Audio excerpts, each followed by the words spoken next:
Hello, everyone, and welcome to the fourth episode of The Greatest Movies Never Made. I am again your host, Ryan Presky. As always, I'm joined by my co-host, Adam Spring. Hello. And today we are joined by our good friend, Matt Altman.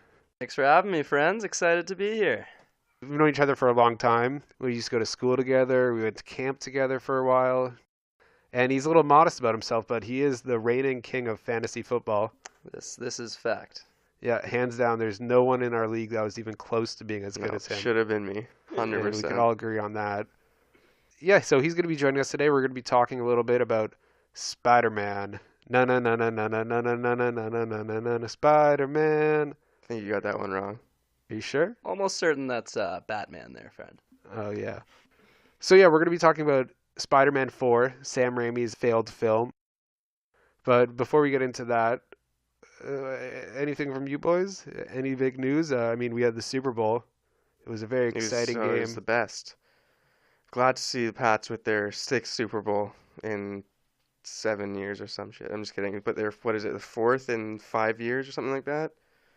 They've been 3 years in a row. I know that stat. At least Nick Foles took them down for a year, you know? At least we can appreciate Big Dick Nick for what he is. Go Birds. Yeah. Should have been KC versus Rams. Would have been a much better game. Yeah, I said it. Really, any other matchup would have been better than that. I mean, obviously now saying that is easy since it was such a shit game.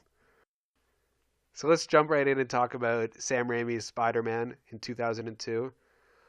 There was some other live-action performances of Spider-Man. We'll talk about it in a bit, but this is the big one. Directed by Sam Raimi, who helmed the Evil Dead franchise, which I think is probably one of the best horror franchises out there. Haven't seen it personally. Yeah, I think that and Scream are two of the best horror franchises, low-key. I've seen neither one. Yeah, that's fine. So he came from a horror background, and you could see that a lot in the trilogy. Yeah, I feel like the first one in particular had a few, I guess you could say, horror aspects to it. Like at the beginning when he got bit by the spider, you were getting a whole bunch of creepy pop-ups, I guess, on the screen sort of thing. That I don't know. I took a note of that too. Even the spider's fangs going into the skin, It was pretty graphic.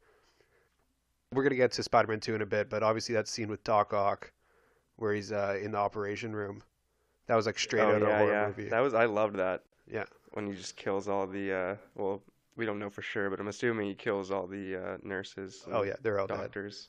Dead. It was written by David Cope, and his previous credits include he wrote for Jurassic Park, Mission Impossible, and Panic Room. It starred Tobey Maguire as Peter Parker / Spider-Man, Kristen Dunst as Mary Jane Watson, James Franco as Harry Osborn. Kirsten Dunst. Is it Kirsten? Yeah, isn't it? I always get that mixed up. I feel like that's Kirsten. Okay, yeah. Kirsten Dunst as Mary Jane Watson, James Franco as Harry Osborn, Willem Dafoe as Norman Osborn / the Green Goblin, Rosemary Harris as Aunt May, Cliff Robertson as Uncle Ben, J.K. Simmons as J. Jonah Jameson, and we have Joe Manganiello as Flash Thompson. The cast also includes roles and cameos from Elizabeth Banks, Octavia Spencer, Lucy Lawless, Jim Norton, Macho Man Randy Savage, Bruce Campbell, and Stan Lee. Stan Lee, was he only in the part where the Green Goblin originally attacked, and you know what I'm talking about, where at the festival? Yeah. That's the only part he was in, right? Yeah, he didn't have a great cameo in this one. Yeah, this was early days of the cameos for Stan Lee, so his cameo is just him saving someone from falling debris. Yeah, I was surprised for it to be like usually he has like a line. Mm. Bruce Campbell also would cameo in all of the Sam Raimi films. Who? Bruce Campbell, he was the star of Evil Dead. So you've never seen it, you probably wouldn't know. No. You'll know who he is when I bring it up. Some notes on the film I had. There was a lot of exposition and ruthless bullying. You know, it's like they're just picking on him so much. Yeah, pretty much every time Peter's bullied in every aspect of life, in his jobs, in school, just everything. Yeah, and it's like, why? He's just a normal guy. He seems like a really nice person. He's kind of a huge nerd. Let's be real here. But he's not that big of a nerd. That's the problem. Like, he's best friends with a millionaire. He's jacked. There's the one shot where he's not jacked, and then the next scene where he has his shirt off, and he looks pretty good. In the first one? Yeah. Yeah, obviously, I was like 10 when I first saw it, I think, or I don't remember exactly, but He is so jacked in that scene. He's not so jacked. I wrote a note. He's ripped. This is the good old days where superheroes had attainable bodies. Yeah, You know, where now you it's like Captain America is like Yeah. a straight up bodybuilder. Like if I wanted to, I could look like Tobey Maguire in 2002. It would take work, but I could never look like Chris Hemsworth. Or Chris Evans. No. How could a science lab with radioactive spiders let one loose, and they don't even notice? That was crazy, I thought. You know what? That didn't even cross my mind, but that's true. It's supposed to be like what I don't remember what university it is, but it's supposed to be a very prestigious university. They're in high school. No, but the science lab is at a university, and I don't know. Yeah, I agree. I didn't even think about that though. Mm-hmm. He takes a weird picture of Mary Jane and the spiders, presumably to jerk it to. That's what I thought.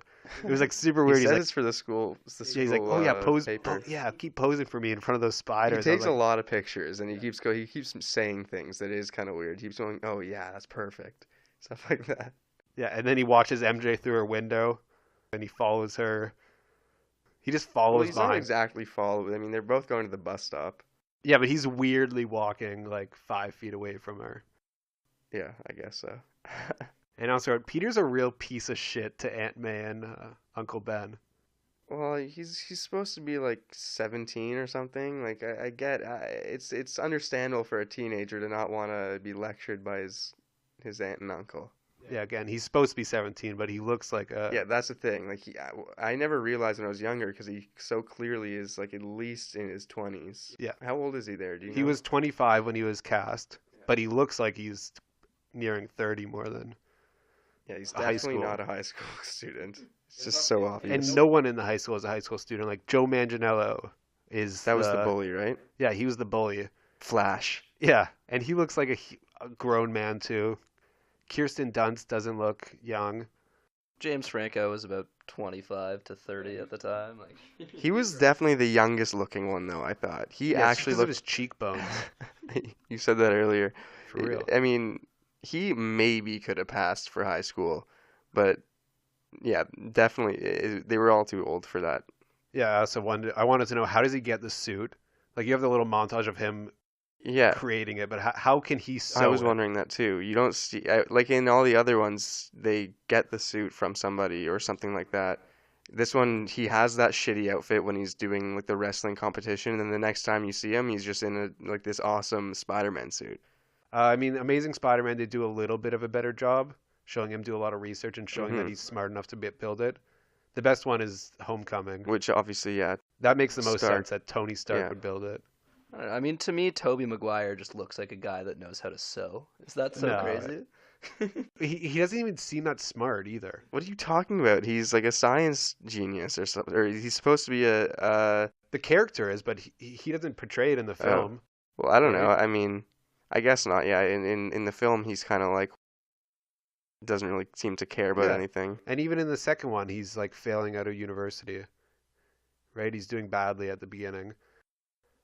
Willem Dafoe is amazing. Yeah, obviously. He's like scary, and they have this Gollum-esque quality to him where he starts talking to himself. Mhm. I thought that was really cool. Yeah, I liked him a lot. Yeah, but why put him behind a mask? You know, his face itself is so scary. It's and like so expressive. honestly, I was thinking that he kind of looks like a goblin. Yeah, I feel like that's why you cast him, because you just put on a little prosthetics and you can make him Goblin-esque. This is 2002. Maybe it wasn't good enough for what they wanted. It was fine. Also, the graphics looks pretty good for this movie, going back. Yeah, I guess. And also, J.K. Simmons is amazing as J. Jonah Jameson. Oh yeah. He's he's obviously the best. Like he's that. What would you call that? Like just a side character, I guess. He's the best side character. Yeah, I love every scene that he's in. He should have been nominated for a supporting actor award. He's great.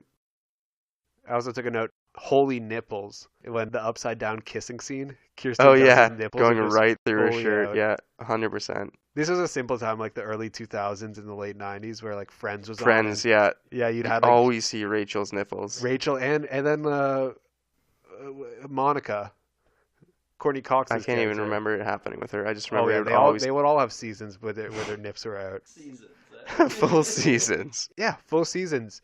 It was just a simpler time where like studio execs were like, let's make a family friendly show, but still show some nips and get away with it.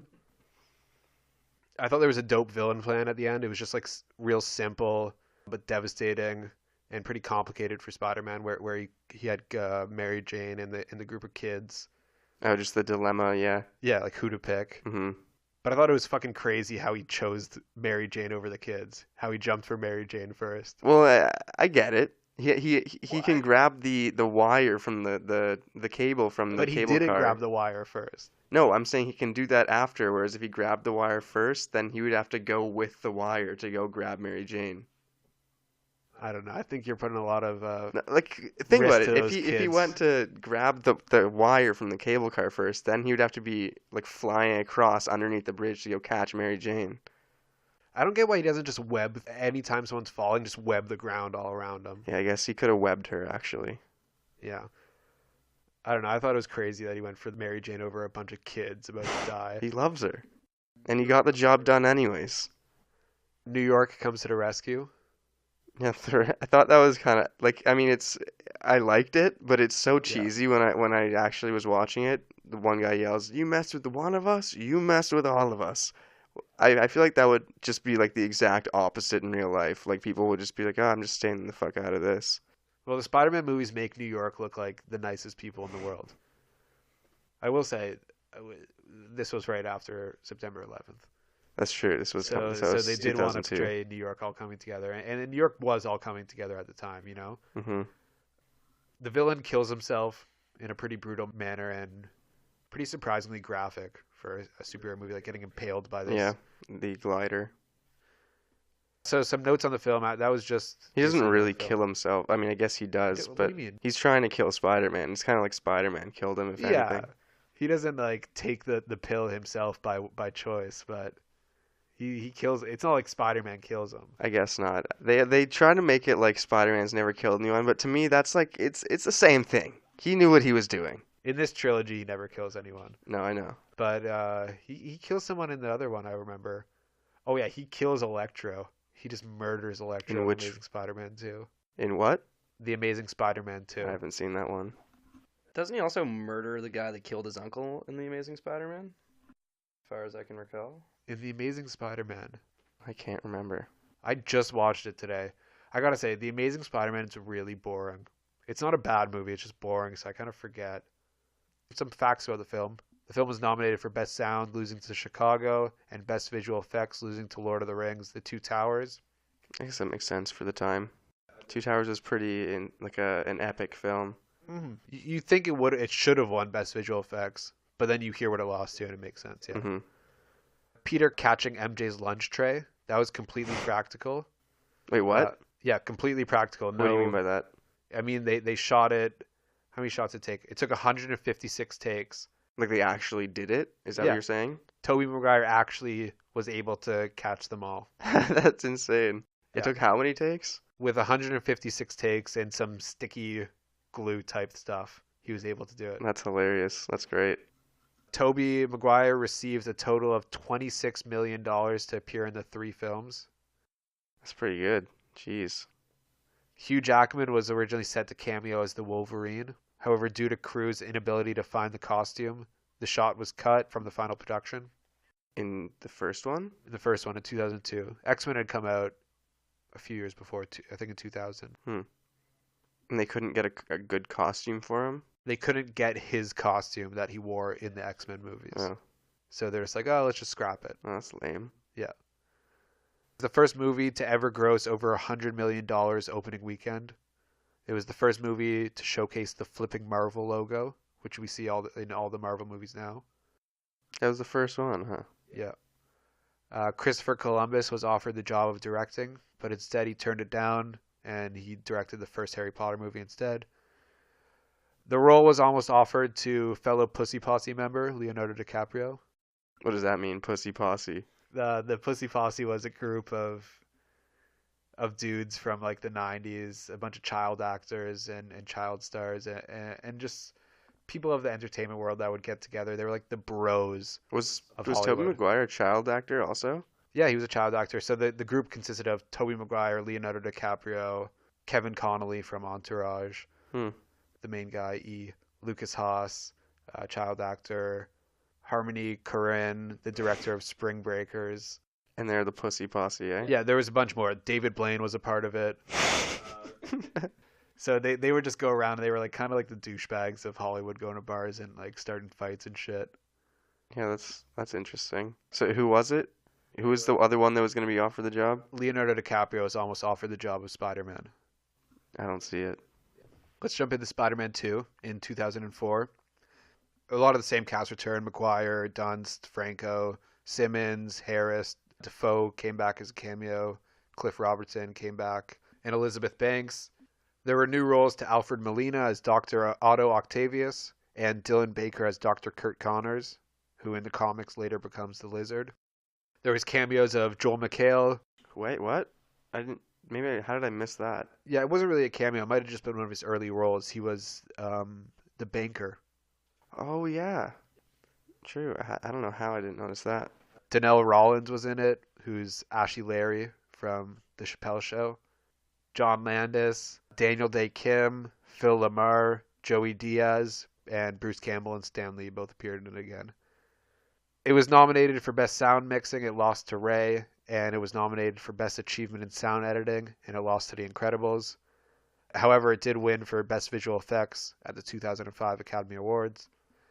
Maguire nearly had to back out of the sequel due to severe back pain. Really? Why? Why did he have back pain? Did he have like an injury or something like that? I'm not sure exactly, but it seems like it was probably some kind of thing from the first movie. It got to the point where Jake Gyllenhaal was actually preparing for the role and he was ready to come on and play the role of Spider-Man in the sequel. I'm glad they didn't do that. That would have been so weird. Yeah, it would have been strange. He's now appearing in the Spider-Man universe in the new MCU Spider-Man film. He's appearing as Mysterio. The two boys who hand Peter his mask on the subway were actually Maguire's half-brothers. Sorry, say that again? You know when he's on the subway and his mask comes off? Yeah. And then again, there's New York to the rescue in that one scene. Yeah. And those are his two younger brothers? There's two half-brothers. Yeah, well, there's older brothers, the two little boys. Okay. I wasn't clarifying the younger part. I was clarifying the brothers part. So some notes I had on the film were Doc Ock's back of hair is cut way too high. I don't know if you noticed that. What do you mean? Like just the cut of his hair. Oh, his haircut, yeah. Yeah, they cut it up way too high in the back. Definitely didn't notice that, no. It's got to be a comic thing where in the comics he looks like that, but it just doesn't work on screen. Okay, this is the big point I want to... the webs have to be a metaphor for male ejaculation, am I right? Why? You've never thought about this? I did not get that at all. They have to be. I mean, there's the point in the film where he gets bit by the spider. Okay, well, he gets bit by a spider and he changes overnight. That's got to be a metaphor for puberty, right? So he changes overnight. Okay. And he's less than an average boy in one day, and then he's a full man, a superhero the next day. If that's not puberty, I don't know what it is. That's nothing like puberty. He's shooting these white webbing all over the place. I'm just saying.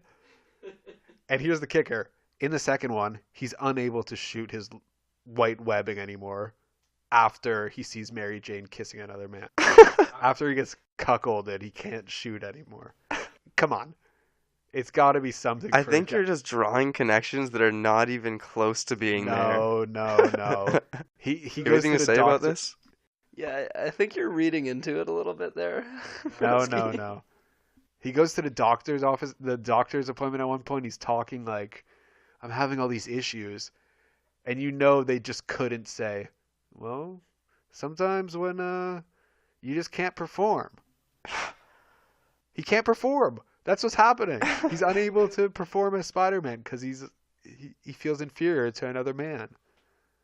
I mean, like, maybe you could draw that connection somehow, but I really don't think that was intended at all. I thought this was pretty clear to everyone. I thought maybe I'm wrong, but I don't think I am. My impression was that these were, pretty much just kids' movies. I know kids' movies have some adult themes, but I don't know, it feels like a little bit of a stretch. It's made by an adult director. He was a horror director. I mean, like I said, the next scene was the operation scene, and that's like a scary scene. So I don't know. I can understand your reasoning, but I don't think so. I think all signs point to it being about puberty at least, and then the webs are just something that we don't have to touch, but when the metaphor becomes puberty, and then you start shooting But puberty webs, doesn't happen overnight either. whatever. I like how the arms are serpent-like. You know, they're always moving, and they kind of talk to him, but you obviously don't hear it. They kind of make like almost like a rattling, a rattlesnake sound, like a hissing sound. Yeah. There's a reference in here at one point to Doctor Strange, which I thought was really cool. Yeah, I obviously never caught that when I was younger. But yeah, Doctor Strange. Oh, that's taken. Aunt May is just the sweetest old lady ever. And she's also a badass, you know, when she umbrellas Doc Ock. Yeah. I thought that was crazy. She's like, shame on you. Yeah, she's great. She always wants to give Peter everything he needs to. She's always offering to She's make the him best- food.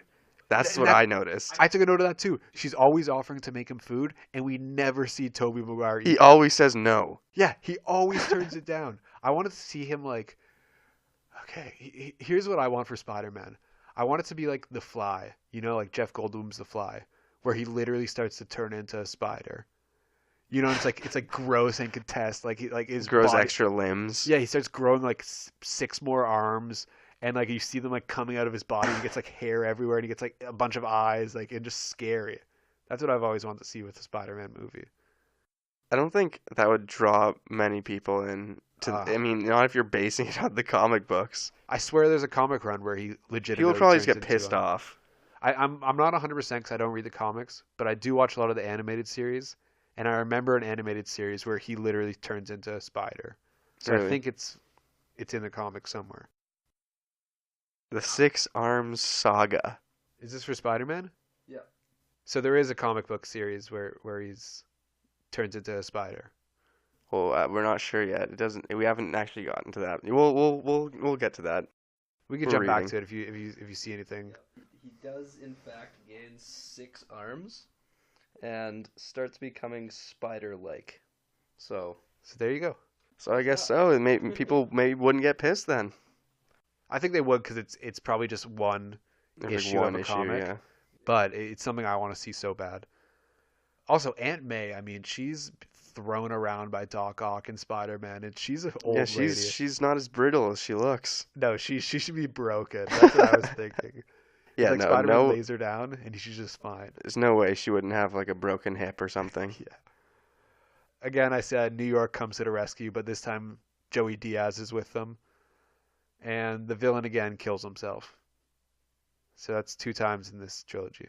I thought that Dr. Octopus was honestly probably the best villain out of the. I mean, okay, Yeah. The third, we'll get to that after. But third basically has like 5 villains or something. But between the first 2, I thought Dr. Octopus was way better than Green Goblin. Even though I think Willem Dafoe is like insanely good as a villain, I think Dr. Octopus was much more like a lot deeper of a character. Mm-hmm. I liked him a lot. Dr. Octopus is one of the best comic book villains in movies for sure. Yeah, he was so good. But also, the issue with Green Goblin from the first one is just he didn't have too much to do. You know? Yeah, I mean, you weren't given that much.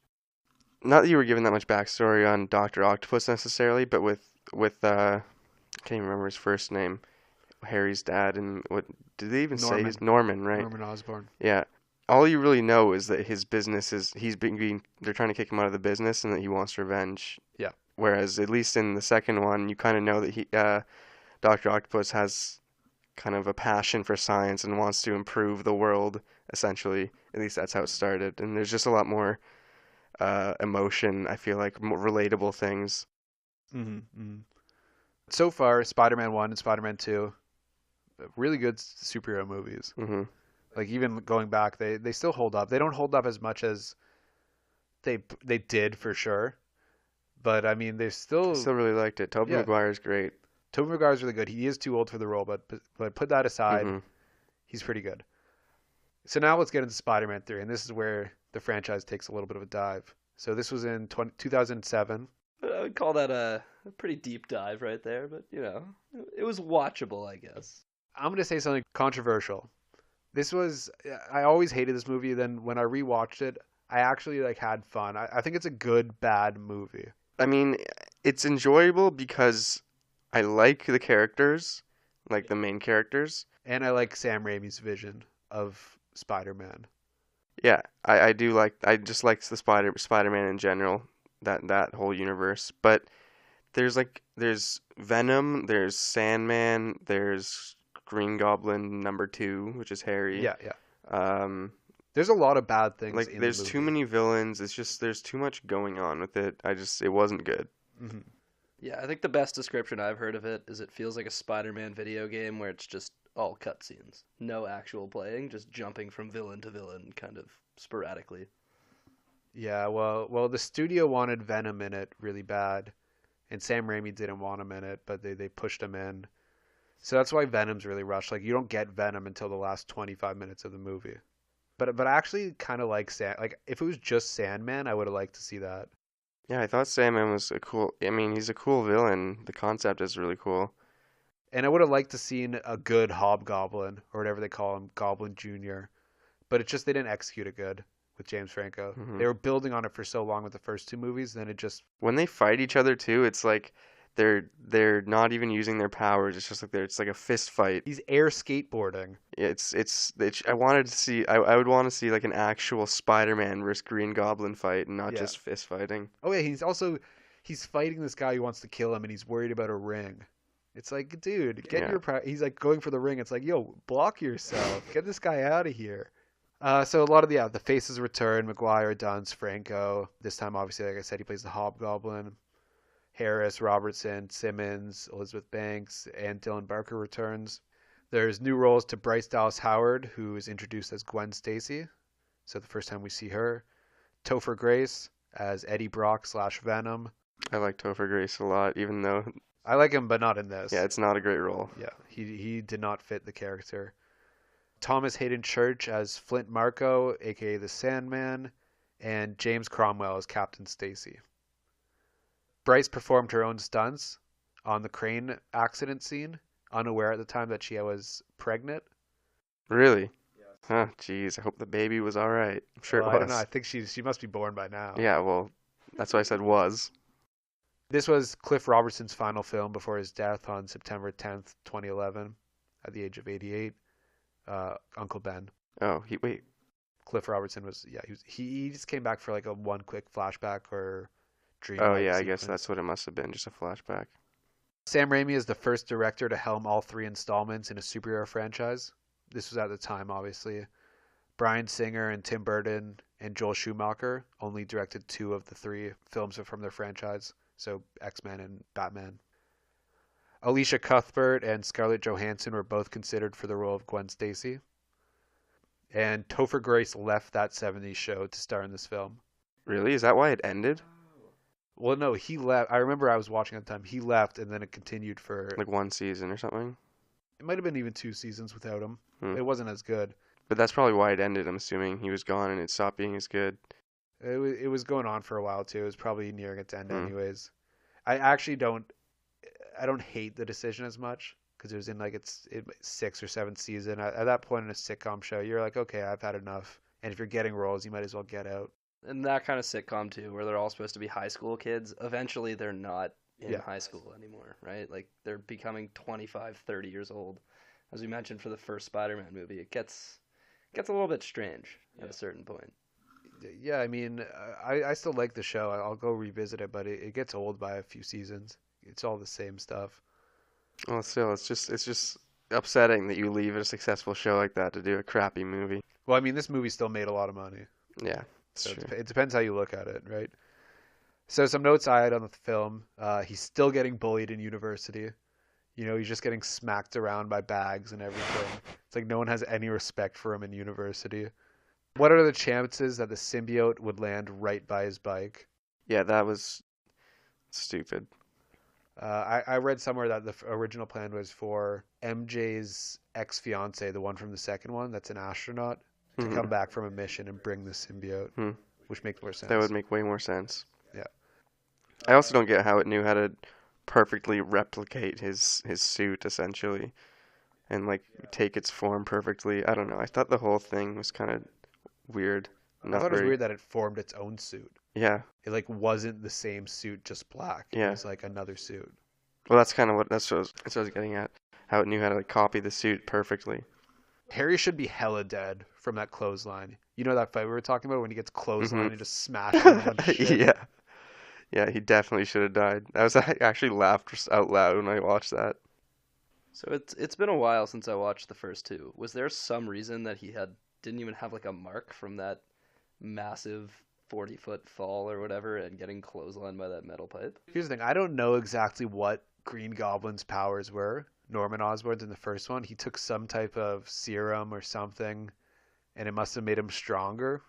That's all I You can mean get. before he went into like the gas chamber thing? Yeah, it's and then I think there's one little quick scene where we see James Franco's character go like inhaling some gas. That must be the same formula, but I don't know what it makes you.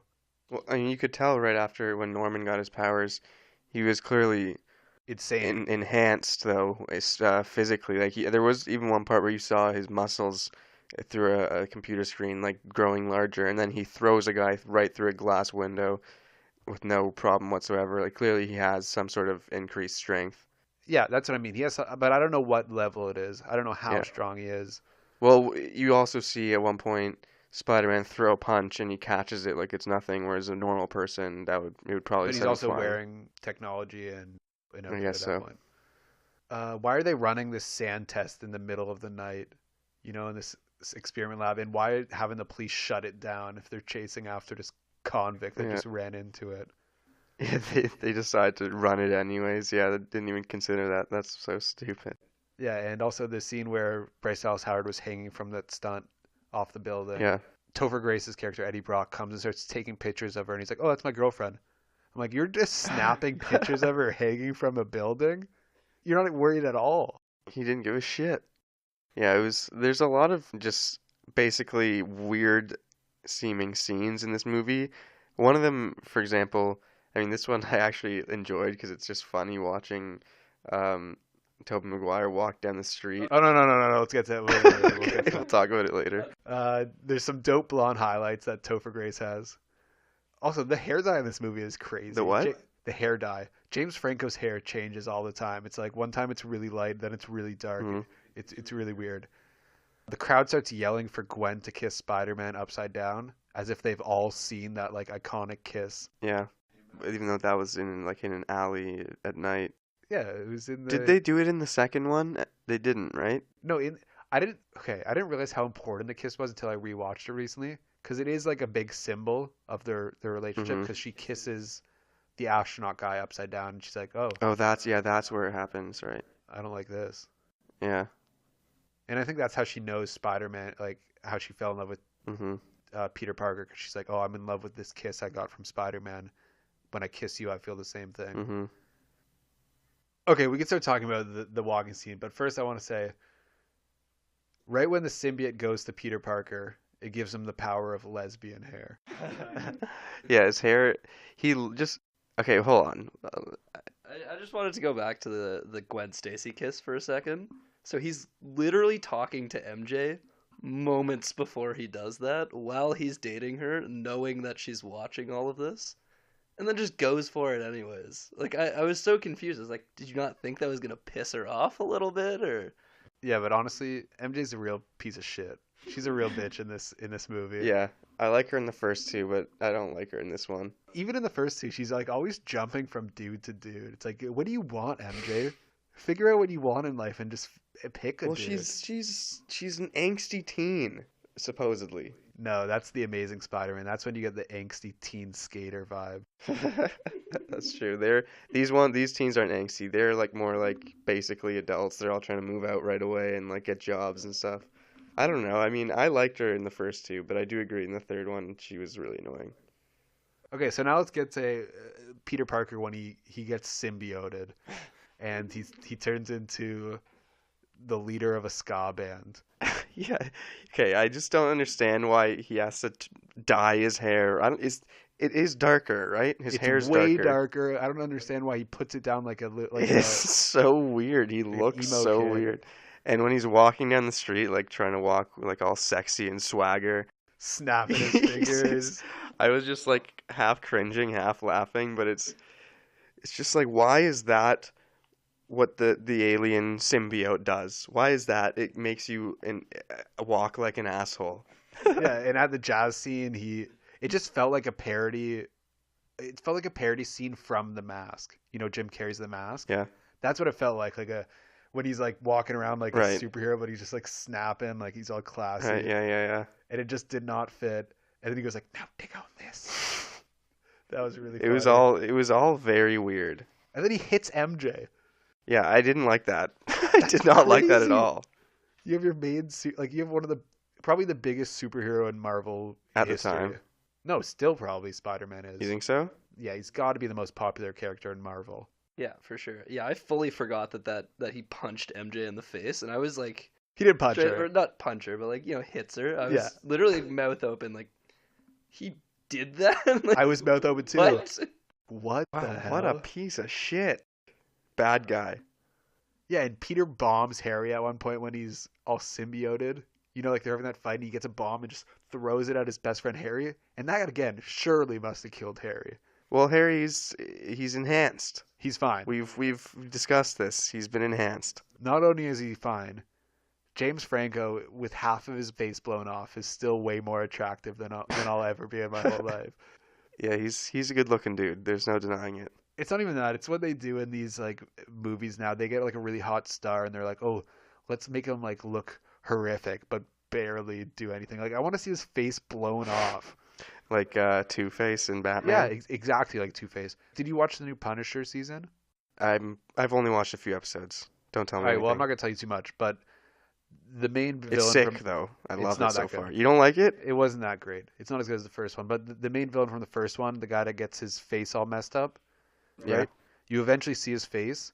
There's nothing wrong with it. I've seen Yeah. his face. I was upset about that. It's like oh, this guy's so handsome still. There's like barely any He scratches has like on his 3 face. scars on his face. It's fucked. Like I want, and they made it such a big deal. I want to see his face falling off. what the injury that caused this would definitely leave more than that. He was like scraping his face across a cracked mirror.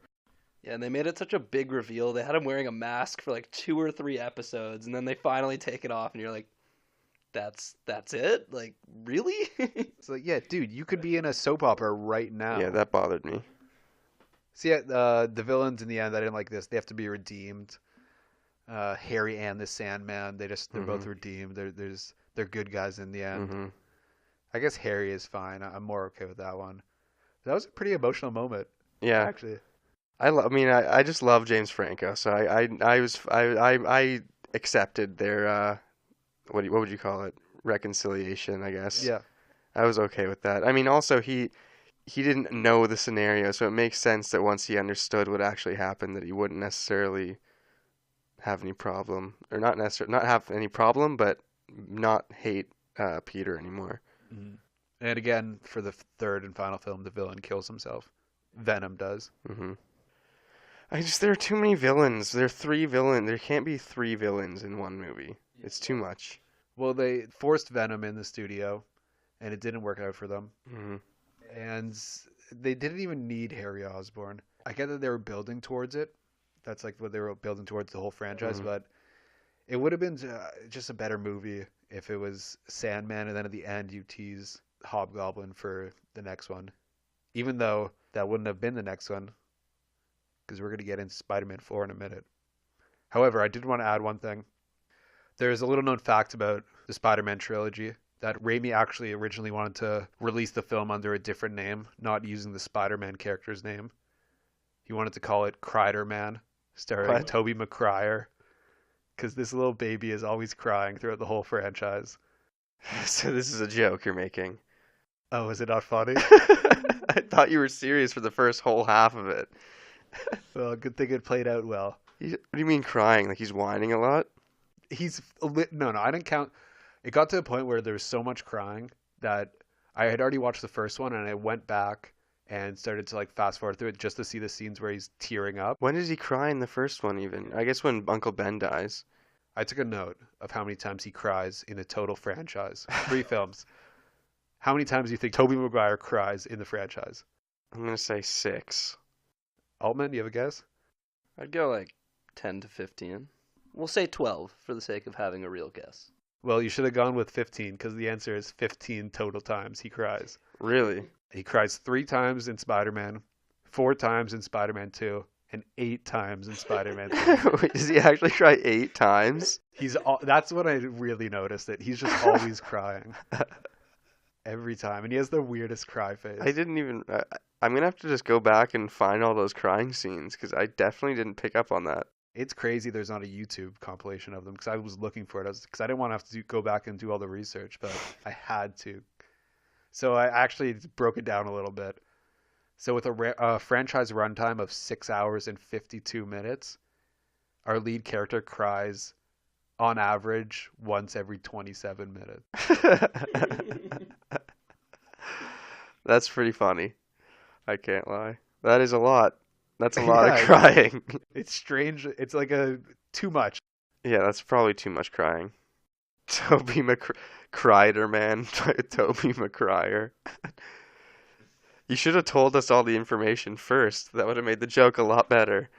What if I tell you the joke before I say the joke? It makes it better. No, if you told us how many times you cried and then made the Crider man Well, I joke. figured you guys would have realized he was crying a lot throughout the whole thing.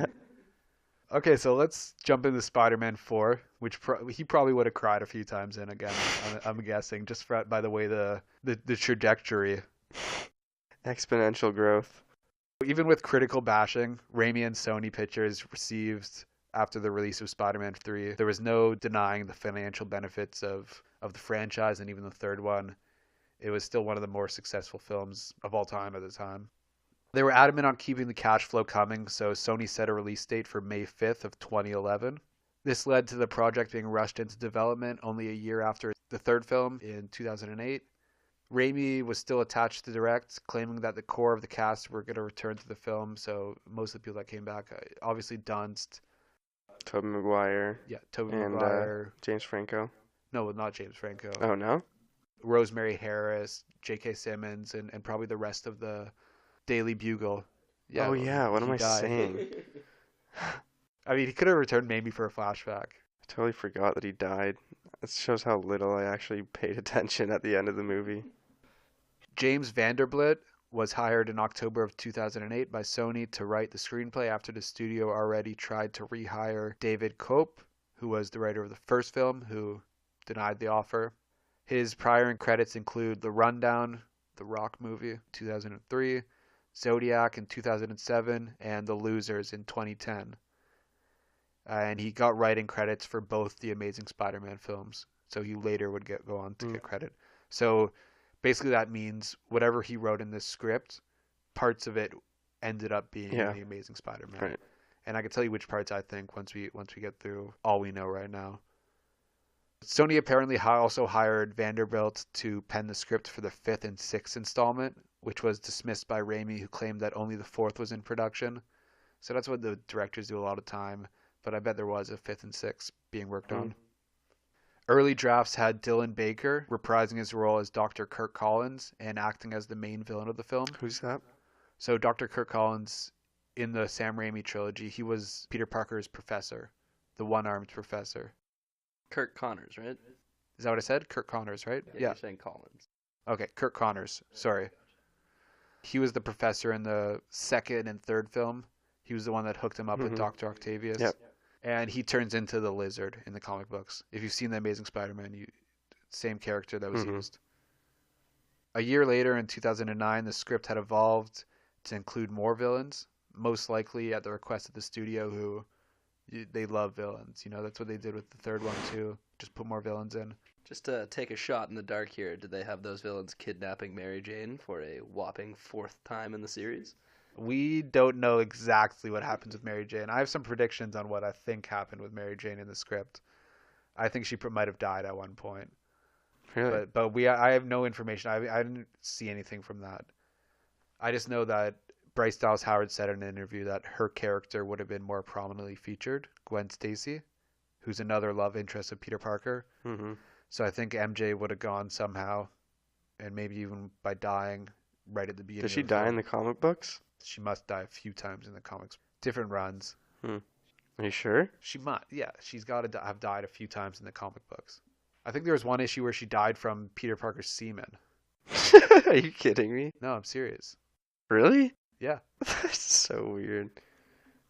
John Malkovich was in talks for playing the new villain that was added to the film, the Vulture. What are you looking at? Was I right about the semen? You were, in fact, correct about the semen. It says prolonged exposure to Peter's radioactivity, then in brackets, yes, sperm too, see below. Does her in late in life, but in pretty much all the comics she does live. But yes, she does, in fact, die in a couple versions of them due to radioactive semen. Yeah. Same with Lois Lane. She died from the semen too. The super Really? semen. Yeah, super semen. I didn't It's know like from this. Dragon Ball Z. That's Isn't that what crazy. they say? Super Semen? Super Semen 3. So yeah, John Malkovich was in talks to play the Vulture, an elderly criminal who builds a flying suit. And again, that villain was used in the Spider-Man Homecoming film, played by Michael Keaton. Malkovich would actually confirm his involvement the day before Sony canceled the project. Anne Hathaway was also in talks to play Felicia Hardy, who is also known in the comics as the Black Cat, another villain of Spider-Man. So 2 villains so far. That's 3 villains. Who was the other one? The Lizard, Oh, the Lizard, the right. Vulture, and the Black Cat. Don't tell me there's more. Please don't be more. There might be. Some drafts had Raimi departing from the character's original comic book origin of Felicia Hardy's, and instead of playing the Black Cat, she'd played the Vultress, who was kind of a sidekick to the Vulture, obviously, and I think a love interest. But then he dismissed this theory and said no, she would be playing the Black Cat, which makes more sense. I don't see John Malkovich and Anne Hathaway playing love interests. However, in that version that was leaked, the Vulture would buy the Daily Bugle and he would use it to bring down Spider-Man, which makes Peter contemplate killing him. So that would be the first time he actually thought about killing a villain in that universe. I guess he thought about killing the guy that killed his uncle. Yeah, well, the guy he thought killed his uncle. It was actually Sandman. No, Sandman was the guy. Well, I don't remember the character's name, but the guy who was Sandman actually ended up killing Uncle Ben. They revealed that. I thought they revealed that in the end, the flashback was like, no, I was just there. I didn't actually do it. He still shot him. Did they say that in the end? At the end, they revealed that he accidentally shot Uncle Ben. Like his partner was pressuring him. Yeah, and then he bumped into him, and then he pulled the trigger or something like that. But yeah, he did like you were saying in the first movie, he wanted to kill that guy. Yeah, but he didn't. Which he didn't. But that guy did die in another yeah, he tripped Benny Hill type of way, trips over a pipe, falls out a window, and dies. Yeah, those were the good old days of early superhero movies. It was I know it was 2002, but there were so many 90s seeming things about it that I loved. There was at the beginning before right before that guy died, and he's riding along on his car. There's a whole bunch of camera shots that are zooming in on Spider-Man's face and all sorts of things. It was all fun in the 90s. Just wanted to bring that up since you were saying that about the way the guy fell. I mean, these movies aren't as emotional, I'd say, as some of these superhero movies are today, or even technically speaking, they're not as good as they could be. But there's something so good and cheesy about it that makes it so fun. Following the 2014 Sony hack, it was revealed that there were talks of Raimi returning to the franchise to direct a new trilogy in association with the MCU to feature the character in Captain America: Civil War. So obviously we ended up getting that. We got Spider-Man in Civil War, but Sam Raimi didn't return. But there were rumors that he would come back and direct the new Spider-Man trilogy. In June of 2016, there was concept art that was leaked, which revealed the opening montage, which had Spidey going up against a number of his D-list villains. These included villains like Mysterio, who we're going to see in the next Spider-Man movie, the Prowler, who we actually saw in Spider-Man Homecoming, Shocker, who we saw in Spider-Man Homecoming, and the Rhino, who we saw in The Amazing Spider-Man 2. Who's Shocker? Shocker is just Shocker and the Prowler aren't really the villains of Spider-Man Homecoming. Are they just using that technology? Are they Yeah, there's some of the guys using technology, and the Prowler is Donald Glover's character. Oh, okay. The same year, Jeffrey Henderson, who published the storyboards from the film, we see the character of Quentin Beck, who is also known as Mysterio, and he's played by Bruce Campbell in the film. So finally connecting all of his cameos into the franchise. Sony gave Raimi a deadline, and his vision needed more work, so seeing that he couldn't make the deadline, and after hearing the rumors of possibly rebooting in the works, Raimi sat down with co-chair of Sony, Amy Pascal, and was quoted, "I don't want to make a film that is less than great. Why continue with a reboot that we had planned?" Pascal thanked him for his gesture and canceled the project without any real confrontation, rather a friendly and mutual separation.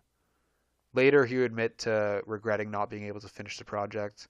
However, he would also later admit to resigning from the project because there was not a good enough script that he felt was worth directing. Dr. Kurt Collins was introduced in the second film with the intentions of using him and the Vulture as the main villain in the third film. But like I said, studio interference made them add Venom, and then he eventually went on to Sandman too, and Harry Osborn. Ben Kingsley at the time was attached to play the Vulture when he was going to be used in the third installment. However, he later went on to play the Mandarin in the Iron Man 3 film. So when the rumors of this came around... Wait, which one is he? Which one's that again? Is that the one that used like the whips, or is that Iron Man 2? That's Iron Man 2. So was he the ridiculous version of the Mandarin or the actual version of the Mandarin? He was the actor version, so the ridiculous one. Okay. And besides the fifth and sixth installment, the studio was also planning to do a Venom spin-off in 2012 and 2013, so they're really planning ahead, and all this fell apart. In an interview, like I said, Bryce Dallas Howard said her role had been expanded, so again, possibly a love interest of some kind, maybe even somehow turning her into Spider-Gwen, which in the comics, she becomes like a female Spider-Man. I didn't even know there was one of those, like the female counterpart. Anne Hathaway went on to play Catwoman in Christopher Nolan's The Dark Knight Rises, so a very similar role than she was cast as. And to expand on Raimi's 2013 quote, he said, "It really was the most amicable and undramatic of breakups. It was simply that we had a deadline and I couldn't get the story to work on a level that I wanted it to work. I was very unhappy with Spider-Man 3, and I wanted to make Spider-Man 4 to end on a very high note. The best Spider-Man of them all. But I couldn't get the script together in time due to my own failings, and I said to Sony, I don't want to make a movie that is less than great, so I think a reboot, which you've been planning anyways." And Sony co-chair Amy Pascal responded, thank you for not wasting the studio's money, and I appreciate your candor. So we left on best terms, both of us trying to do the best thing for our fans, the good name of Spider-Man in the Sony franchise. It's too bad it went that way, because I did like Tobey Maguire. Yeah, and was it the best for the franchise? I mean, now it is. We get Spider-Man in the MCU, and I think we got maybe the best Spider-Man movie with Homecoming. Yeah, Tom Holland's really good. But the Amazing Spider-Man trilogy is just already such a bore. I haven't seen it. I never saw the second one, and I haven't seen the first one for a long time, but I really like Andrew Garfield. I mean, I like Andrew Garfield as well. He's just kind of too cool to be Spider-Man, you know? Like... Yeah. We're going to get to the Amazing Spider-Man in a minute, and I have that exact same thought. He's just not nerdy enough for you guys? Yeah, okay, well, let's get to it now. No, he's way too, like... First of all, he's hot. He's like a hot dude, and he's not a nerd. It's like, how can you pretend he's a nerd? He's going around getting, like, the valedictorian girl. I guess. He's skating around in school like a bad boy, wearing skinny jeans and leather jackets. He's like a hot dude. So when discussing the Vulture, Jeffrey Henderson, the storyboarder and concept artist, as I said, the thing we kept coming back to was that as a character, everyone was going to dismiss the Vulture as just an old guy in a silly green suit. So we wanted to go the opposite way and really make him the most fearsome and formidable adversary that Spider-Man has ever faced in the series.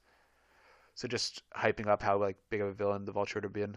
And again, in Spider-Man Homecoming, you don't have a silly looking old man in a green suit. No. You have a scary Michael Keaton. So after Spider-Man 4 would have came, obviously the fourth and fifth installment, which I don't know much about, but then also would have came the Venom spinoff. This would have been directed by Gary Ross and would have had Topher Grace come back to reprise his role as Eddie Brock. So they were going to bring him back to life after he got exploded? Correct.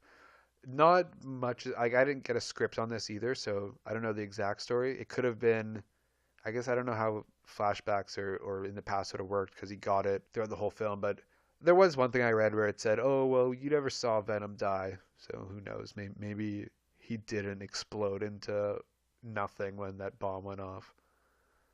So there were multiple scripts that were penned by Jacob Aaron East, Paul Wernick, and Reet Reese, and it was to be released on October 31st of 2012, so Halloween. So again, it could have been a scary horror type movie.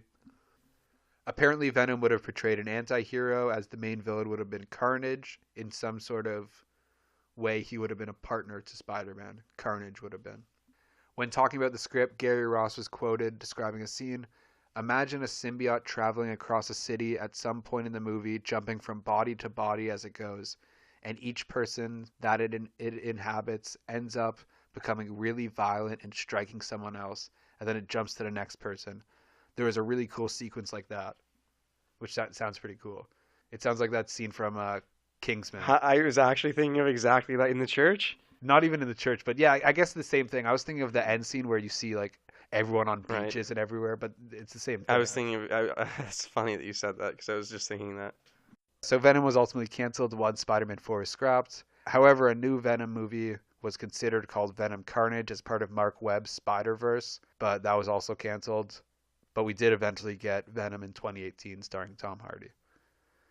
So now let's talk a little bit about, jump right into Spider-Man in the media. The character was created by Steve Ditko and Stan Lee. Both gentlemen passed away last year. Rest in peace. He first appeared in 1962 in the comic series Amazing Fantasy number 15. He's appeared in 10 live-action films, not including his shared appearances in the MCU films. The first live-action film was Donald F. Gluck's unauthorized 1969 short called Spider-Man. This was followed by 1977's made-for-TV film starring Nicholas Hammond, which turned into a TV series that was fairly successful at the time. Then at this point, the rights started to move from various studios before Sony Pictures Entertainment secured the rights for $10 million. Sony then hired Sam Raimi to direct Spider-Man in 2002, the sequel in 2004, and the third film in the franchise in 2007. In 2010, Sony announced a reboot to the franchise, and we got The Amazing Spider-Man in 2012 and the sequel in 2014, both directed by Mark Webb and starring Andrew Garfield, Emma Stone, and Sally Field. In February of 2015, Disney, Marvel Studios, and Sony announced to make a deal to share the film rights of the character, finally allowing the Spider-Man / Peter Parker character to appear in the MCU alongside all these other characters. This deal allows for Sony to distribute and have creative control over MCU films where Spider-Man is the main character, for example, Homecoming and the sequel Far From Home, while Disney distributes the ones he is not. So far it's Civil War, Infinity War, and the upcoming Endgame. Tom Holland, Zendaya, and Marissa Tomei star in both installments, are directed by John Watts. In April of 2015, Sony announced Spider-Man Into the Spider-Verse, which required 140 animators, which was the largest crew used by Sony Pictures Animations. And it's been nominated for Best Animated Feature at the upcoming Academy Awards. Did you see it? I haven't seen it yet. I really want to. I hear it's really good. I hadn't heard a thing about it up until it was actually released. Is it just completely separate from everything else? What is it? Yeah, it's Miles Morales' story, so that's a different Spider-Man. And I'm not really sure. I don't know much about it because I tried to not hear as much as I could because I really want to see it. So I'm just excited to see it. And it's the highest domestic gross of any film released by Sony Pictures Animation at 175 million. So let's talk a little bit about The Amazing Spider-Man, directed by Mark Webb. He was a very successful music video director, and he directed 500 Days of Summer in 2009. Like I said, Andrew Garfield was Peter Parker, Emma Stone as Gwen Stacy, Sally Field as Aunt May, Martin Sheen as Uncle Ben, Dennis Leary as Captain Stacy, Rhys Ifans as Dr. Connors / the Lizard. Some interesting facts: Taylor Lautner, Josh Hutcherson, Joseph Gordon-Levitt, Robert Pattinson, Daniel Radcliffe, Michael Cera, and Zac Efron were all considered for the role. For instead of Andrew Garfield, you mean? For Spider-Man. Michael Fassbender was originally considering the role for Dr. Collins, eventually choosing Magneto instead. And John Slattery, Sam Elliott, and R. Lee Emery were rumored for the role of J. Jonah Jameson, who never appeared in this version of the franchise, unfortunately. It's too bad. So yeah, some notes I have on the film. First of all, like I said, Peter's a hunk. This guy is not some nerd. He's a hunky dude. There was a cool first fight scene in the subway, except it got a little racy when there's a woman standing there the whole time just in her bra. It seems, again, a little I don't remember strange. that at all.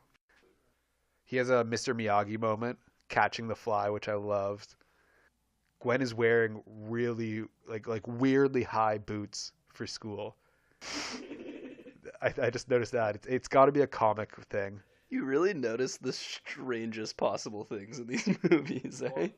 I I, I lived with a bunch of girls for a year. There's no way they'd go to class in these high boots. It's like you wear high boots if you're going out, right? I, I don't wear high boots ever, but I you don't wear them to high school, just to class. I don't remember. Did they in high school? It's No been a one wore while. boots. No one wore boots up to their knees, over their knees, like leather boots. No. Emma Stone and Andrew Garfield have really good on-screen chemistry. I thought that they're really good together. That's the best part of these two films. Their on-screen chemistry. I mean, I agree. They were really great together. I'd say my favorite part, though, has to just be Martin Sheen as Uncle Ben. No, better than Martin Sheen is Sally Field. Sally Field as Aunt May is so good too. The hardest thing to judge on these franchises of like who's best is Aunt May and Uncle Ben, because Martin Sheen's really good. Cliff Robertson is really good, and all the Aunt Mays are really good. I don't know about the new Aunt May. I mean, we'll get to her more in depth. The only thing is like, isn't she supposed to be old? I don't think necessarily. Is she supposed to be young and hot? Like in every single Spider-Man, he's in high school and his aunt is old. Well, that's just the ones we've seen. But isn't it like that in the comics too? I bet in the comics there must be some where she's young. Huh. Quick fun fact for you: Aunt May is actually about 50, or Marissa Tomei, who plays Aunt May, is about 55. Yeah, I knew that. But she's still hot. I mean, and besides, like, look at Spider-Man 1. She's like in her 70s at least. What's wrong with being 55? You could still be beautiful and be 55. I agree. That's why I said she's hot. Okay, so The Amazing Spider-Man 2, directed in 2014, the sequel. This is where we get a real woof coming from here. Some notes I took on the film. They're mostly just about Electro, how terrible he is. I wrote, Electro looks terrible. This whole thing feels like a music video. Let Gwen Stacy go to England, you asshole. He basically kills her by not letting her go to England. Oh, she dies? Oh, shit, yeah, spoiler. I want to say spoiler. But here's the one good thing about Amazing Spider-Man 2, and it is Gwen's death scene. It's like super emotional. Probably one of the most emotional deaths in all comic book movies. And there's this snap you hear when she breaks her neck, and it's like it makes you feel so bad just hearing a neck snap. And Sally Field is really great in this too. So new roles in the film were Dane DeHaan as Harry Osborn, Jamie Foxx as Electro, Felicity Jones as Felicia, who was very underused. They didn't use it at all. A lot of her stuff was cut. And Paul Giamatti as the Rhino. Shailene Woodley was cast as Mary Jane, and she even filmed scenes. However, they were cut because filmmakers felt that there were too many characters. And I think, like, okay, put Mary Jane in there. That's an easy character that doesn't take up a lot of plot, and get one of these villains out of here. It doesn't need to be there. This is Amazing Spider-Man 2. Yeah. So wait, there's multiple villains in this also? Oh, this is the most villain. They tried to cram every villain in. They were trying to get a Sinister Six movie going. That was their hopes. Was Paul Giamatti good at least? That's what's weird. The best part of the movie, for real, is the last 3 minutes of the movie, and that's the only time Paul Giamatti's in it. Really? He's in like 1 minute at the very beginning, and then he's in at the 3 minutes at the end as the Rhino. And you have this moment where this little kid runs up and is dressed up as Spider-Man to try to stop him after Spider-Man's been gone. And it's kind of like that moment. You remember that famous picture where that man's holding a bunch of grocery bags in front of a tank? It's like the most famous picture ever. Yeah. It's like you get a moment like that, and then Spider-Man comes in, and they have this cool fight. But that's the last 2 minutes of the movie. Well, Paul Giamatti's great, so I just wanted to make sure. So like I said, Felicity Jones's scenes were significantly cut. In an interview, she revealed that she was to play the Goblin's girlfriend, also rumored to play Anne Hathaway's part that she would have been of the Black Cat. The studio originally planned for 2 more sequels, The Amazing Spider-Man 3 and 4, plus a Sinister Six, and a female heroine spin-off film, assumed to be the Black Cat. So they wanted 4 more movies from this franchise, and again, all got canceled. There were several different endings, including the Goblin snapping Gwen's neck with his bare hands, or fatally stabbing her, or laughing over her dead body, causing Spider-Man to get in a huge rage and beat him almost to death. But they all had to be cut because they wanted to make a PG-13 rating. So this movie could have been a hard R. Would that alone have made it an R-rated movie? Oh, yeah. Well, maybe not the laughing one. Him like cackling over her body. They Mhm. filmed it, but they said it gave nightmares to like a lot of the kids in the test audience. So then that all ends. We get to deal with Sony, and we get to see the first debut of Spider-Man in Captain America: Civil War, and it's a pretty good reveal. I mean, Yeah, when I first saw that, I was very fired up. yeah, we first see this is 2016. We first see Tom Hardy as Spider-Man. Holland, Oh isn't it yeah, Tom yeah, Holland? yeah. Sorry, Tom Holland. Before we move on to that one, I'm curious to get your guys' take on this. Is it just me or was Jamie Foxx like genuinely horrible in Yeah, he Amazing was terrible. Spider-Man 2? Like I've seen him in a lot of movies. He's always amazing. But for some reason in this movie, I just hated his character so much. Well, it's like he did the research on what a nerd was from 1930 movies. You know, it's like his portrayal of a nerd was so weird. And then he turns into Electro and it's just a completely different person. And like his motivation was so strange. Like it felt like he just jumped from being like a, perfectly pleasant nerd that loves Spider-Man to just wanting to murder everyone. And it, Yeah, it just and felt just a little hating bit Spider-Man. quick. Yeah, it was stupid. He's definitely one of the worst villains I can remember in recent history. So the writers originally made Spider-Man. This is Civil War. They originally made Spider-Man's role much more prominent. However, there was a point where the studios didn't know if they were for sure going to get him to be in their film. So they started to rewrite it and make T'Challa's part more prominent. And then eventually, when they found out That's they Black did have, Panther, right? yeah, when they did have the rights to Spider-Man, Black Panther's part was too crucial to the Mhm. story, so they couldn't cut it anymore. So they just had him as what we see. That's The what they wrote. smaller part. It was And he's still still good good, though. yeah. I really liked the fighting scene. The airport was awesome. It's a great introduction to him. Tony remarks how attractive Aunt May is, played by Marissa Tomei.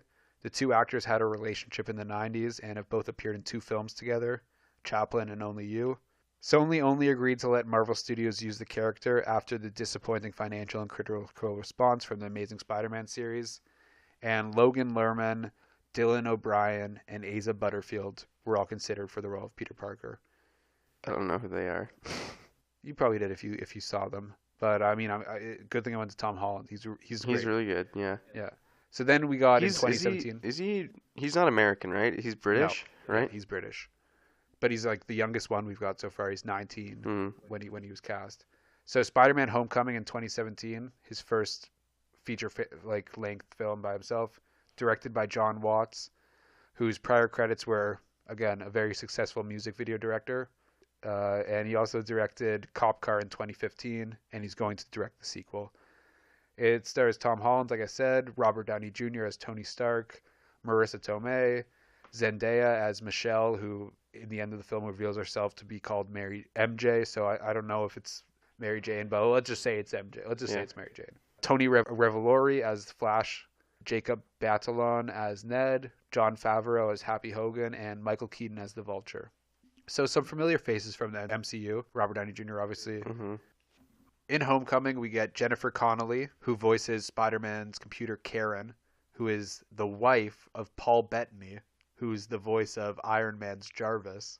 Okay, wait. Go through that whole thing again. Okay, Jennifer Connelly is the voice of Spider-Man's His suit. Yeah. in suit costume, whatever the voice in, Yeah.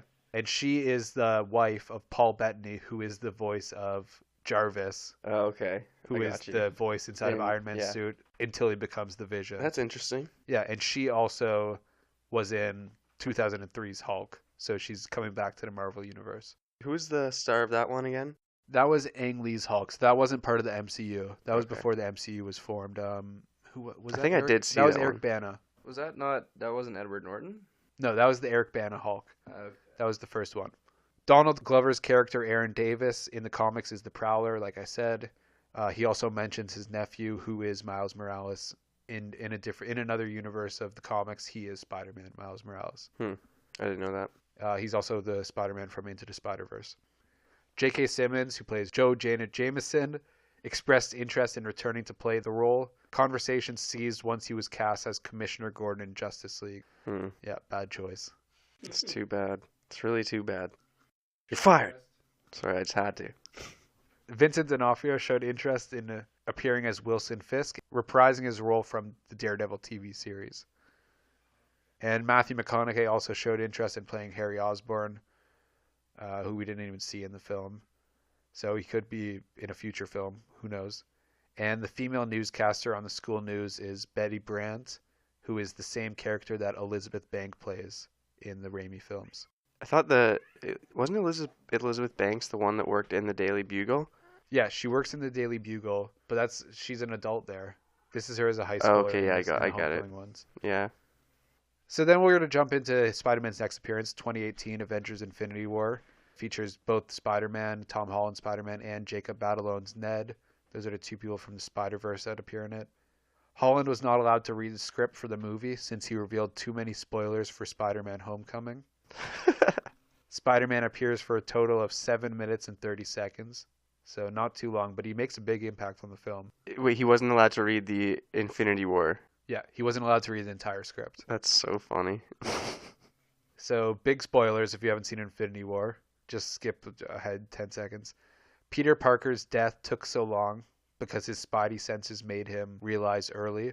So that's why he starts talking to Tony before it's happening. And his accelerated healing slowed it down. So I just thought that was interesting because I was wondering too why Petey was around for so long. And this is the first film ever to feature Peter Parker dying. Well, and we don't know he's how long not it's gonna be. He's not gonna be dead though. That's the thing. You know that. Yeah, I mean, he has another movie planned for this year. He can't very well be permanently dead. Yeah, there's rumors, and I'm pretty sure it's confirmed that he's going to appear in April 26's Avengers Endgame. So he'll be back in that one too. Then we got Spider-Man Into the Spider-Verse the same year in 2018. 2018, a big year for Spider-Man. We had Avengers Infinity War, Spider-Man Into the Spider-Verse, and Venom. It stars Shameik Moore as Miles Morales, Jack Johnson, Haley Steinfeld as Gwen Stacy, Lily Tomlin as Aunt May, and Mahershala Ali as Uncle Aaron. It also features voice acting by Zoe Kravitz, Brian Tyree Henry, John Mulaney, Nicolas Cage, Catherine Hahn, Chris Pine, Liev Schreiber, Oscar Isaac, Post Malone, and Stan Lee, just to name a few. Posty was in it, eh? This was also Stan Lee's final voice acting role. Before he died. Yeah. Was that the last thing that was released with him in it? Like his last role altogether? I don't know exactly how many he did, but there was reports that he filmed a bunch of his cameos for the upcoming MCU movies. I'm sure you could find out what the last one was, but he might be in a few more cameos. And the film was dedicated to Stanley and Steve Ditko, who both passed away in 2018. And an interesting fact I saw that is all 4 actors to play Aunt May, Rosemary Harris, Lily Tomlin, Marissa Tomei, and Sally Field, have all been nominated for an Oscar. Were they all nominated for their role as Aunt May? No, none of them No were way. nominated for Aunt May. There's only been one actor to ever be nominated for a superhero movie. Who's that? Heath Ledger's The Joker. Oh yeah, definitely deserving. So let's talk about the future of Spider-Man. Like I said, April of 2019, we have Avengers Endgame, where Spider-Man will be featured in some way. And then July 5th, 2019, we have Spider-Man Far From Home, which is the sequel to Watts' 2017 reboot. Obviously, like we said, Spidey was dusted, so he's going to have to come back in some way. I think it's going to be an alternate timeline after Endgame where they reverse time and he's back alive. What do you mean they reverse time? Like they use the time stone to reverse time somehow to time before Thanos snapped. Is that the stone that Doctor Strange has? Yeah. Well, he doesn't have it anymore, but he had. But so I then don't how know. would they use it though? Weren't all the stones destroyed? I don't think so. I think just the glove was destroyed. But we don't have to get into our speculation of Avengers. Yeah. It's going to have Tom Holland, Zendaya, Marissa Tomei, John Favreau, and Samuel L. Jackson as Nick Fury, Jake Gyllenhaal as Mysterio, and Kobe Smulders as Maria Hill. And it's Peter and his classmates travel to Europe for summer vacation where trouble ensues.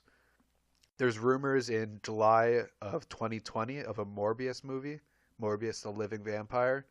And this is a Sony production, so it's going to be their building of the villain universe they're trying to build. It's expected to begin filming in February of this year, starring Jared Leto as the lead. And we'll see if that plays out. I don't know. In October of 2020, there's an untitled Sony/Marvel sequel. This will most likely be Venom 2, since it grossed over $800 million, and it's coming out the same week it came out in 2018, so it just seems like the likely connection. And spoilers, we don't know exactly what the script's going to be about, but in the post-credit, it's spoilers for Venom. There's a post-credit scene that introduces a character. I won't even say who it is, but that will most likely be what the sequel leads into. To be determined right now for date. There's an untitled Into the Spider-Man verse sequel. Not determined. There's another untitled Into the Spider-Man verse female-centered spin-off. So 2 Spider-Verse films coming out. And most likely this untitled female spin-off will be with Spider-Gwen, with Haley Steinfeld reprising her role. And right now we don't know what the future of the MCU is. They haven't announced it after Endgame. But let's assume there's going to be another Avengers film down the line. They're not going to stop it. Maybe it's Young Avengers. Mm-hmm. Spider-Man will probably be in that. And Tom Holland is contractually obligated to appear in 3 solo Spider-Man films. So on top of the one we're going to get this year, there's going to be one more for sure. So it's a lot of Spider-Man movies. How many are you at now? Right now we're at, there's 10 including the TV special and the old 60s one, but 8 not including the MCU appearances. Mm-hmm. So franchise earnings, Raimi's trilogy, it cost a total of $597 million and it grossed $2.5 billion. It's pretty good. Yeah. 3 times over. Mark Webb's films cost 4 times $480 million and grossed $1.4 billion. Spider-Man Homecoming cost $175 million and grossed $880 million. Just one film. Into the Spider-Verse cost $90 million and it grossed $347 million. Holy shit. And Venom cost $100 million and grossed $855 million. That's pretty good too. Yeah, for one movie, for sure. The Spider-Man universe is the 5th most successful franchise of all time, with a worldwide gross of $6 billion with 8 films. Do you have any guess of top 4 highest grossing franchises are of all time? If you think about it, it's pretty easy. I'm going to guess Harry Potter's one of them. Harry Potter was my guess also. Do we count Lord of the Rings and The Hobbit as one? Maybe. Okay. I'm going to guess also, what's it called? Star Wars. All right. Any other ones? I mean, so would each individual Marvel one would be their own, huh? No. Okay, well then, MCU. Yeah. All right. Do you want me to tell you now? You give Yeah. 3 guesses. You're wrong on one. Oh no. Yeah, you're wrong on the Lord of the Rings. So number 1 is the MCU at $17.5 billion altogether. Wow. Star Wars is at $9.25 billion, so way down there. And the Harry Potter Wizarding World is at $9.2 billion. Does that include what's it, Fantastic Beasts and stuff? Yeah, that includes Fantastic Beasts. And number 4, you didn't get it, but James Bond at $7 billion. That makes sense. Yeah, it's been around for so long. It's huge in England. It's huge in America and Canada too. No, it's big here too, but it's really big. It's always the number 1 movie of the year in England. Yeah, I'm honestly surprised it's not higher, given that there's 30 some odd James Bond movies, 40. I mean, number 4 is pretty good. I mean, number 4 is definitely good, but I mean, given that Harry Potter has. I was surprised Harry Potter was 9 that high. movies, I don't know, it was pretty big worldwide. Harry Potter was a worldwide phenomenon. I thought that was obvious. All right, so let's do our quick Rotten Tomatoes game. So what do you think is the highest rated film in the Spider-Man universe? Out of all the films I talked about. Probably, I think Tobey Maguire is 1 or 2. I'm going to say 2. I was probably going to go with 2 also, but I'll go Homecoming. The correct answer is Spider-Man Into the Spider-Verse. Oh. It's a little bit of a trick there. 97%. I think the live action film with the highest rating is Spider-Man 2. So what is the lowest rated film? Keep in mind there was just a little trickery in the first one. So then Venom, maybe? If it's anyone that we're talking about, the unauthorized 1969 version. No, I wasn't. No, not those ones. Okay, not those ones. Lowest one then. Yeah, I'd probably go Spider-Man 3. It's Venom at 29%, which I saw Venom and I think that's shocking. There's an interesting point I wrote. It has an audience score of 84%. So this is one of those rare movies where the critics and the fans just completely disagree. Yeah. I haven't seen it yet, but I have heard amazing things. That's why I thought it wouldn't be Venom. Yeah, it's actually. I thought it was actually really. I didn't think it was amazing. Well, yeah, not amazing, but passable in terms of better than Amazing Spider-Man 2 and Spider-Man 3 for sure. Spider-Man 3 was in the 50s, which was strange. Oh, you thought it should be lower? Yeah, I thought it would be lower. So this has an average film score of 73.5% for Spider-Man. Which is pretty good. So let's do something interesting. I wanted to quickly rank the performances. So let's rank the best Peter Parker Spider-Man. Who do you think it is? Everyone agree? Do we all agree? I think we might all Probably agree. Tom Holland is probably what we're all going to say. We're all in agreement. It's Tom Holland, and then probably Tobey Tobey Maguire Maguire, yeah. second.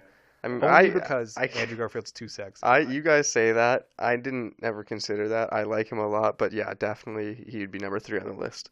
I don't know. The only reason I might rank him over Tobey Maguire is, I always kind of had this weird dislike for him because he felt like kind of like a little bit too much of a wimp almost.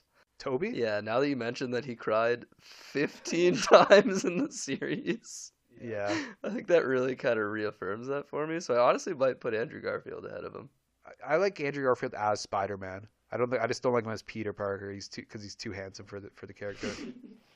So let's jump into Mary Jane Watson. So we have Kirsten Dunst, Zoe Kravitz in Into the Spider-Verse, which none of us have seen, so we probably won't vote for her. And we're gonna count Zendaya. But I still think, even though, And what about Emma Stone's character? if we want, we could just include all of his love interests in one, or we could separate Gwen Stacy.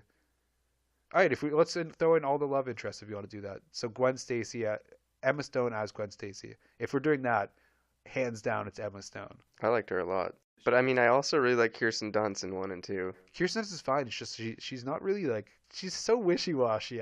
When I was rewatching it, I was thinking, What do you mean? it's like she likes Oh yeah, Harry Osborn, and then she likes this astronaut, then she likes Peter, and then she doesn't like Peter, then she goes back to Harry. It's just so weird. Yeah, I definitely agree Emma Stone at 1, but I think Zendaya is probably 2 over Kirsten Dunst. I put Kirsten over Zendaya. I didn't like Zendaya's character so much, but I think they could work it pretty good in the sequel. Oh yeah, they've got time. She also wasn't even really the love interest in that one, right? It was Liz. It was the other girl, which we could include her, but why would we? All right, so like I was saying this earlier, this is where it gets real tough. The best Aunt May. I honestly can't tell you. I mean, Marissa Tomei is a good Aunt May, and she has the added benefit of being hot, but I think the first Aunt May is the best one. I did too. I think Rosemary Harris is just such a sweet old lady and such like the classic image of what Aunt May is. Yeah, she's the epitome of what like a sweet old aunt would be, or like a grandmother type character. But Sally Field is really good too. She's like pretty unbelievable. Like she's the best part I think of both films. Just her. She's so good. She's so sweet. But yeah, let's agree Rosemary Harris. All in agreement? Yeah, I'd agree with that. Let's skip Harry Osborn. I mean, James Franco wins that. Dane DeHaan sucks. Another interesting one I thought was Flash Thompson. He doesn't play a big role in a lot of the films, but I think Tony Revolori Is gets the Indian or like just the dark skinned guy in Homecoming. He's Flash? Yeah. Right. But they're kind of like more friends, I feel like, in that one. That's why I like it, because it's like the new school bully, where it's like he's your bully, but he's actually your friend. You're just like fucking around, kind of. Yeah, but he's not fucking around. It's like, but deep down, but like if Flash had to call someone, he'd call Peter. He'd be like, oh, we're actually like boys. Like I could actually call him if I want. Well, yeah, they seem like much more like friends than, let's say, Flash and Peter did in the first in Tobey Maguire's. Joe Manganiello seemed like a dude that like he's gonna go to college and be like a bro for a bit, and then maybe like grow out of be like a douche for a bit, then grow out of it when he's like 30. He'll meet a girl, get married, he'll cheat on her, they'll get divorced, and then he'll do it again in like 5 years. But like he won't be like a terrible guy. So what you're saying is that he won't really grow out of it ever. No, he won't really. But like he'll grow over it for a few years. And then the one from the Amazing Spider-Man, he's like one bad day away from shooting up the place. I can't even remember him. He's a real piece of shit. The other one, he's like a funny bully. I remember I wrote down Penis Parker. That made me laugh. That's a pretty good one. And let's talk about the best villain. Any ideas? I think it's got to be Doc Ock. Him or Green Goblin, I think. I mean, I like what's the actual villain name for Michael Keaton's character? I was gonna say a quiet great villain is Michael Keaton. I did like as him. the Vulture. The Vulture, right? I liked him, but I think probably Dr. Octopus or Green Goblin still take it for me. I'd say the Vulture was the most like kind of badass, like sort of fun one, but Doc Ock was just so fucking cool and just like had such interesting shit going on. I think I'd probably have to go with Doc Ock. He had a lot more levels to him, I think, also. All right, so we're mixed there. So what's the best Stan Lee cameo? That's what I want to think. I think it's pretty hands down. You guys might not remember from The Amazing Spider-Man if you didn't revisit it. There's the one scene where he's in the library. Oh, yeah. That was honestly a great scene. I was Yeah. dying at that. That was the one part of the movie where I was actually like really laughing hard. That might be the best Stan Lee cameo in any Marvel movie. I can't recall at all. Well, he's like listening to his headphones, and the Lizard and Spider-Man are fighting behind him, and like there's a bunch of webs and shit going on, but he just can't tell because he just has his headphones on. And what about the best Bruce Campbell cameo? So if you don't remember who Bruce Campbell is, he's the guy from the lead actor from Evil Dead. In the first film, he's at the wrestling match. He's the guy that announces Spider-Man. He's not Randy Savage. Bonesaw's ready. Wait, that's him? No, that's Randy Savage. Okay. And then in the second movie, he's the theater usher. Wait, who is he in the first one? He's the announcing Spider-Man. Oh yeah, okay. And then he's the theater usher in the second one. And then he's the French restaurant host in the third one. Oh, I liked him as the theater, the host. Yeah. He was really funny when he was saying like he points to the signs, you can't let people in after it started, and then Peter's like questioning it, and then he points to the sign about how you have to be quiet. Well, he's first like, oh, your shoes. Yeah, Like, gets him to stop. And you should fix your tie as well. And what can I help you, please? I actually thought his Spider-Man 3 cameo was pretty good too. That was one of the few scenes that I actually really enjoyed. I was gonna say that's probably the best part of Spider-Man 3. Yeah. He's like kind of funny in it, like doing like a Inspector Clouseau kind of thing. All right, so now that we ranked all those, let's talk about the year of 2011 in film. This is where we talk about everything in the year of film when this would have came out. The top grossing movies of the year were Harry Potter and the Deathly Hallows Part 2 with 1.3 billion. That was 8 years ago? Yeah, crazy, right? Yeah, it doesn't feel that long. The second film was Transformers Dark of Moon with 1.12 billion. Transformers. The third, well, listen to this, Pirates of the Caribbean on Stranger Tides with 1.05 billion. That one was pretty bad. Well, here we go. Another one. Number 4, Twilight Breaking Dawn Part 1 with 712 million.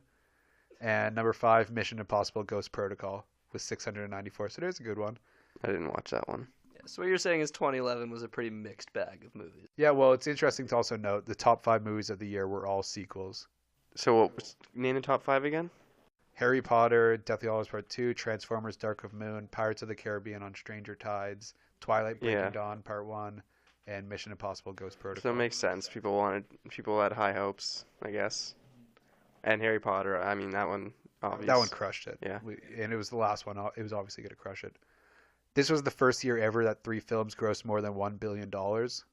However, last year, it's since been broken a few times. Last year, Infinity War, Jurassic World, Fallen Kingdom, The Incredibles 2, Aquaman all grossed over $1 billion. So that's 4 films. So pretty big achievement at the time, but now it happens a lot. Pirates of the Caribbean became the first franchise with more than 1 film grossing over $1 billion. Shrek became the first animated series to gross over $3 billion with Puss in Boots coming out that year. The Artist won for Best Picture at the 84th Academy Awards. Other superhero films released that year that would have competed with this were Thor, Captain America, The First Avenger, X-Men First Class, Super 8, Green Lantern, and The Green Hornet. Not a bad year in superhero movies. Thor and Captain America came out that year? Yeah, and X-Men First Class. Those are 3 like pretty good superhero movies. Then it has Green Lantern just to really... Yeah, and The Green Hornet. Honestly, I didn't hate The Green Hornet. It was kind of funny. I love That Seth was with Rogen, Seth so Rogen, right? Yeah, I did enjoy that. I also really liked the first Captain America. I do too. It's just not the most rewatchable. You know, I'd go back to Civil War or Winter Soldier over the First Avenger. There's something about seeing Chris Evans as like a scrawny, tiny guy that's just so funny. Some other notable films of the year: Fast 5, Rise of the Planet of the Apes, Bridesmaids, The Muppets, Moneyball, and The King's Speech. Muppets was great. Yeah, there was a lot of great movies that year. Fast 5, that's when the franchise came back, baby. I know you're a big fan. Fast 5 is the best Fast movie. Actually, No, Fast 7. Tokyo Drift is obviously. No. Don't even start, bro. Don't even start. Don't get me started, okay? Let's just move on. Some notable deaths of the year: Elizabeth Taylor, Amy Winehouse, Andy Rooney, Steve Jobs, Pete Yates, Sidney Lumet, Steve Jobs. It doesn't seem like it was that long ago. Jeff Conaway, Ryan Dunn, Patrice O'Neill, Peter Falk, and appearing in the Spider-Man films in the first one, as I said, Macho Man Randy Savage. He died? Yeah, he died. And Cliff Robertson, Uncle Ben himself, died in 2011. Hmm. Some notable debuts. James Bobbin, who was the director of The Muppets. That was his first directorial debut. Game of Thrones premieres on HBO. That was that long ago? Yep. Ariana Grande and Zendaya first appear on Disney Channel. And Tom Holland is cast and working on his first major motion picture, The Impossible. The Impossible. Was that a big... It was a big movie? I hear it's really touching and sad, so I've never watched it because I can't deal with that. Oprah airs her last episode, ending her 25-year run. Prince Williams and Kate Middleton get married. Maria Shriver files for divorce after Schwarzenegger publicly admits to fathering a child with longtime maid. However, the two are still legally married today. Some other big event of the year.